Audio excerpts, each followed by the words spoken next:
Canada गावात शहीद जवानांना श्रद्धांजली वाहण्यात आली। पहलगाम हल्ल्यातील मृतांनाही यावेळी श्रद्धांजली अर्पण करण्यात आली। पालकमंत्री गुलाबराव पाटलांनी यावेळी उपस्थिती लावल्याचं पाहायला मिळालंय।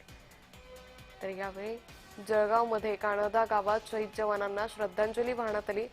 तर त्याचबरोबर पहलगाममध्ये जो दहशतवादी हल्ला झाला, ज्यामध्ये भारतीय 26 नागरिकांचा दुर्दैवी मृत्यू झाला, या नागरिकांना देखील श्रद्धांजली वाहण्यात आली। युद्ध तुम्हा आम्हाला सगळ्यांना पाहिजे, पाकिस्तानची जिरवली पाहिजे, याची जिरवली पाहिजे।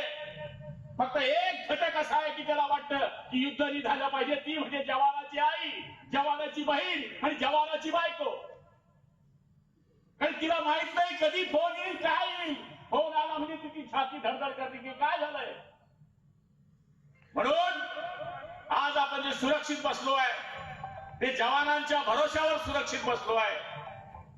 आणि आज या जवानांनी हे सिद्ध करून दिलं।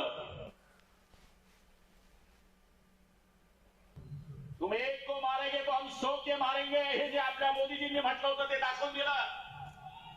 तारा है तारा ही रहेगा, तारा है तारा ही रहेगा, सूरज हमेशा चमकता रहेगा, कश्मीर हमारा है, हमारा ही रहेगा। या पद्धतीनं हे चारी मुंड्या चित करून पाकिस्तानला धडा शिकवण्याचं काम केलं। त्या पद्धतीनं आपल्यामध्ये लक्षात आलं असेल की शेवटी लढाई जरी झाली असती ते 10 दिवसच्या वर पुरते नाही।